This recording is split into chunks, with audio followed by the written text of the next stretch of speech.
tere, head inimesed! Mis võiks olla üks selline võib-olla sõna või märksõna, mis on praegusel ajal hästi oluline, kui mitte öelda võib-olla kõige olulisem, siis see on teadlikkus. Teadlikkus absoluutselt kõiges. Kui me ei ole teadlikud, siis me elamegi justkui nagu autopiloodi peal, et justkui keegi otsustab meie eest, meie sisemised programmid justkui teevad seda meie eest ja ei ole seda õiget kohalolu.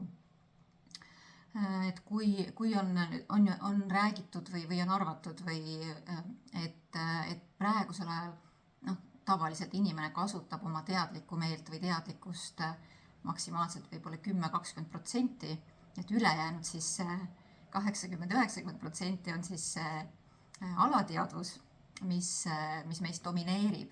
Et siis et ega see vist nüüd minu meelest see nüüd kõige normaalsem ei ole ja tegelikult ma isegi ütleks nii, et jah, see praegu küll on nii, aga see võib-olla ei peaks nii olema, et me saame hakata seda ringi muutma. Nii-öelda, kui praegu on siin see 10-20% ja siin all on siis 80-90%, et äkki keeraks selle ringi, hakkaks natukene nagu teistmoodi nagu tegema seda, et alguses võib-olla poole peale, kuniks võib-olla hoopis äkki jõuame sinnamaani, et see ongi vastupidi. Et me teemegi kõiki asju teadlikult. Teadlikult suhtleme, teadlikult teeme otsuseid, teadlikult teeme valikuid, teadlikult juhime oma emotsioone, teadlikult kasvatame oma lapsi, teadlikult isegi mõtleme, paneme tähele, mida me mõtleme, mis on meie mõtted.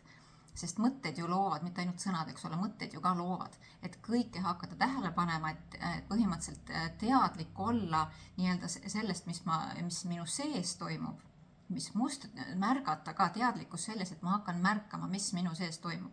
Kas on midagi, mis on destruktiivne, kas on midagi, mida ma saan parandada. Ongi kuni siis tunnetest, mõtetest ja samamoodi siis ikkagi ka, kuidas ma käitun, kuidas ma välja elan, mis otsuseid ma teen, mis valikuid ma teen ja loomulikult ka teadlik reageerimine elule või inimestele.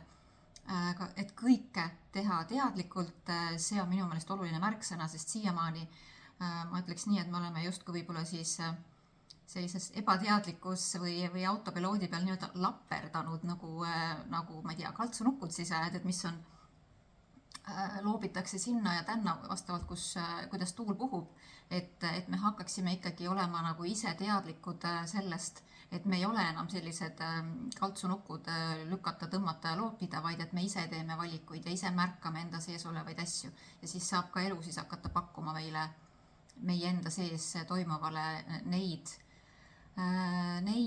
häid asju, mida me tegelikult tahaksime elus kogeda. Nii et jah, et minu meelest on praegu üks väga oluline märksõna, millest siis nagu juhinduda on teadlikkus.